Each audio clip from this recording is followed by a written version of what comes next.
I think this is a massive blow given to American culture worldwide, which a lot of people took it for granted. Because here in Eastern Europe, when you think about the United States, you think of Coca Cola and you think of Superman. And to see the comic book industry taken so low to the point where a single manga managed to outsell more than the entire American comic book industry, it's an absolute disgrace. The people that are running the comic book industry should be ashamed. They're the solely people responsible for this situation. And I am 100% convinced that it's not because the manga in question is just the best thing written since Moses came down with the tablets from the mountain. It's just because comic books are bad. The people in charge, through nepotism and cronyism and hiring bad faith actors and hiring talentless people and focusing on what they consider to be diversity, which is basically to hire people of different genders and races that speak the exact same ideology, that think the exact same thing that the CEO wants them to think. That's not diversity. And that's not hiring based on talent. You're hiring based on genital and skin color. And the end product is genital and skin color. It's not something that's good. And the market is definitely punishing them for this. The excuses and the apologia that I hear from the American comic book industry is absolutely hilarious.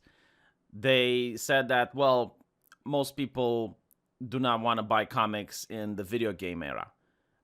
Well, manga is very similar to comics. It's the same thing. You take up a small pamphlet. It's got drawings. It's got text bubbles. You're reading it. You get something out of it. That's literally it. So it's something very similar. And if that manages to sell to this ridiculous levels and comic books don't, then you cannot make the argument that, oh, well, maybe it's because of the pandemic and people don't have money anymore to buy comic books. What's even more funny is that the comic book industry in the United States has done several questionable business practices in order to try to save the industry.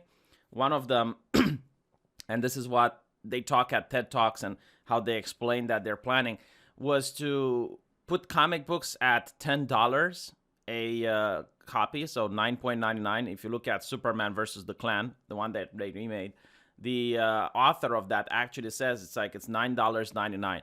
And a lot of people were wondering, like, who will spend $9 on a comic? And the answer was that he was planning to make deals with people that are in charge of libraries and schools in order to purchase on bulk and to purchase a massive number on these, to bypass the consumer entirely and just tap into that sweet, sweet taxpayer money. And that didn't work. Didn't save it. They were forcing comic book shops to purchase comics they didn't want. So, for example, at Marvel, if you wanted to buy, I don't know, like the Avengers, they would also force you to buy several copies of Ironheart. You couldn't just purchase the number of copies you needed. You had to purchase in bulk. And again, like, this is just to push the debt from the company onto the comic book owners, to the comic book shop owners. And it was a disgusting tactic that they were using, and it didn't save the industry at all.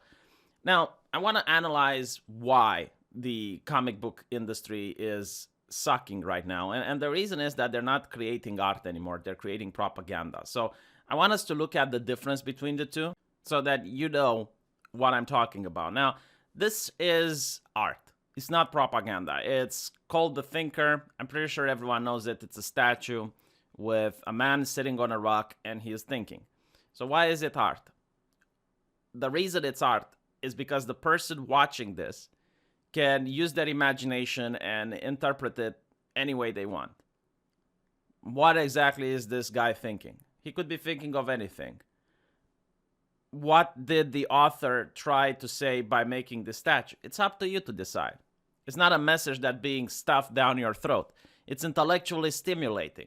Maybe he is thinking if Aaron should have started the rumbling. Maybe he is thinking on social justice issues in the United States. Maybe he's an inventor. It can be whatever you want. There's no right or wrong answer in this, unless you actually ask the author. And also, as a side note, this has nothing to do with art or propaganda. I just want to point it out as a side note. It's beautiful to behold. There is a beauty aspect to it. The man has a very nice looking physique. He's got a thick body. The unrealistic expectations that social justice activists would talk about. But overall, it's not scarring the retina. Even though the man doesn't seem to have much clothes on, it's not something that makes you want to look away. It's not something ugly. And it's also very difficult to accomplish. Like, even if you're a sculptor and you want to recreate this art piece, you need to have talent in order to do it. Not everyone can do it. Like, I personally would not be able to sculpt something like this because there seems to be great amount of details where the human muscles are, and it's difficult, right? Not everyone can do it, is my point. Now, this, on the other hand, is 100% pure propaganda. And the main difference is that if the previous art piece was about letting your imagination run wild and allowing you to think whatever you want, this one doesn't. This one has a strict message, and it wants the viewer to interpret that particular message. So what is the message? Well, we have here what represents to be the United States. The guy is morbidly obese. He is ugly. He is very difficult to look at. He's dressed in the American colors. He's got the American flag as his pants, and he's got the American stripes. And he comes to what appears to be the Soviet worker bearing gifts. But his gifts are hidden with war. Like, he's not actually giving these gifts out of kindness. He's hiding a rifle under the gifts. And then you have the brave socialist worker. He's also quite beautiful to behold. He's got the perfect body. You wish you were looking like him. You don't want to look like this, by the way. And he's saying no. It's a firm no. His fist is clenched, as in, get out of here or I'm going to pummel you, capitalist. And behind him is the support of the entire Soviet people. So this is the difference, right? Like, propaganda is sending you a clear message, and art is allowing you to think. And then you have the beauty standard. Like, no one wants to watch this. This is not something that's pleasant to behold. It's ugly. This is something beautiful to behold. It's something that you would want to read more of the adventures of Yuri, the working class man. So what is the problem? Now, I'm not saying that propaganda cannot sell. There are many and plenty of good stories that have propaganda in it. The main difference, however, is that Soviet propaganda was stuffed down people's throats. You couldn't look away. It was everywhere. But in America, people have to actually buy your propaganda. And if you want people to buy your propaganda, then you need people to agree with the message that you're saying. And the problem is that these people self-radicalize on Twitter. And Twitter is this platform where if you share ideas that are commonly accepted by 90% of the human population, when you go on Twitter, you're going to be considered like a fringe lunatic. I mean, if you look at J.K. Rowling, who said that men cannot have uteruses, they considered her to be mentally insane. And this is the main issue. Like, these people are writing for a Twitter audience. But the general population is not on Twitter, and the general population has a right to choose. The general population do not like to read these types of comics. They do not agree with the message. They do not believe that just because someone is a woman, they have the right to speak more than anyone else. And they do not believe that violence is the answer if a woman is silenced, which, by the way, is something that, again, most people do not agree with. Speaking is something very easy to do. Children can do it, adults can do it, the elderly can do it. Even parrots can do it. It takes no effort to speak. The fact that someone is a woman doesn't explain why they wouldn't be able to use their voice in order to speak over men, or in order to speak over other women, or to speak over the elderly or children. This notion that just because someone is a woman, they do not have the ability to speak is something that only exists on Twitter, and maybe some fringe cases of the academia. But in the real world, people experience real life, and they notice that there are women who are perfectly capable of asserting themselves in a situation without having to smash the table. Like, there are ways that people can impose themselves or make themselves heard without having to resort to violence. And again, people experiencing real life and interacting with different situations outside of Twitter and outside of the comic books, they notice that just because someone is a woman doesn't mean that whenever they open their mouth, they say something wrong. Just like if someone is a man, whenever they open their mouth, doesn't mean they say something right. Like this gender bullshit, this fictional conflict that the comic book industry is trying to create here doesn't exist in the real world. In the real world, men and women are meant to complete each other, to create families in order to raise children in a safe and positive environment, just like they were raised in a safe and positive environment by their parents. So everything that negatively affects women also affects men. If my fiance gets paid less at her job, there's less money in the household. If I get paid less at my job, there's less money in the household. It affects the entire family. There is no this dispute, it's like men, women, different tribes, that the comic book industry is constantly trying to push. And this is just one example. This is just like something blatant. Like I could go to various numbers of comics and I can show you that the messages these people are trying to push are bad and why they are not well received by the public. And this is why you have people turning to manga, because they are sick and tired of being preached at. People don't like to give money to a company so the company can preach at them in return. Again, the Soviet Union had to force people to watch this propaganda. Why would people pay money in order to just be lectured at? And another issue that the comic books are facing with is that if you disagree with the overwhelming message, so if I don't believe that this is right, I can't enjoy the rest of the story, because the entire story is centered around presenting you with this message.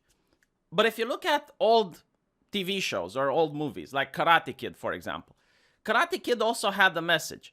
And the message was, you should not use violence in order to be aggressive. Like, you shouldn't be a bully. You should only use violence to defend yourself. Like, it's good for a man to know how to defend themselves. It's really good for a man to be able to defend the people around him.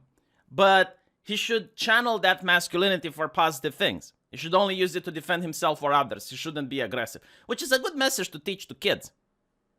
But even if you were to disagree with this message, even if you were to think, no, this is just bullshit, you could still enjoy Karate Kid as a standalone story. Because it's beautiful. The characters are really nice. There's a lot of jokes in it. It's the atmosphere, the music, Mr. Miyagi speaking, like all of that. Even if you disagree with the overwhelming message, you can still enjoy the movie. You can't do this anymore with modern comics. And the reason for this is that the people writing them are talentless. They do not know how to create positive stories. All they know how to do is to have like a correct message and push it. That's the focus. Nothing else matters.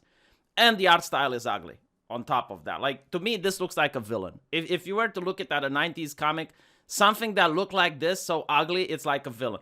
And it's something that is haywired into people's brains. It's usually, if you look at kids, you go to 2, 3, 4-year-old. If they see a person that they consider to be ugly, they immediately think that that is a villain. Now, I'm not saying that should be the case, but when all the comic book characters are ugly and they're made ugly on purpose, then you have a problem. It's basically, why should I pay money for this to scar my retina? This is absolutely ugly. Like, I don't like it.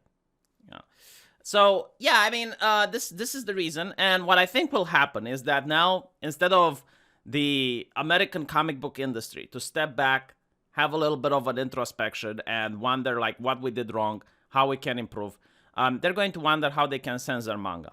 And I'm going to make a video explaining to you how it's going to happen. And a lot of people just don't want to understand, because it's like, oh, well, we can just pirate it. It's like, it's not about you pirating it. It's about the person writing the manga, the company making the manga, having to sell it to the United States. So they're now going to make internal decisions on how they can down their product in order to sell it to the US. That is the issue, and we're going to talk in another video how they're going to achieve this. It's very similar to an American film that wants to be sold to China. You're going to have to appeal to the Chinese censor if you want to have access to the Chinese market. If you don't, yes, people from China can technically pirate your movie, like they can see it illegally. But the movie house cannot sell the movie and make money from China. That's the main problem. So the movie house is going to say, well, okay, we're not going to add any LGBT people in it, because if we do, then the censors won't like it. So we need to remove this in order to make it appealing to China. That is the problem that you're going to have here with manga. We're going to need to remove this and this and that if we want to sell it to the US. And we already see Capcom doing it. And I'm going to explain to you other companies that will do it as well, but it's going to be in another video. So let me know what you think in the comment section, and I'll see you guys there.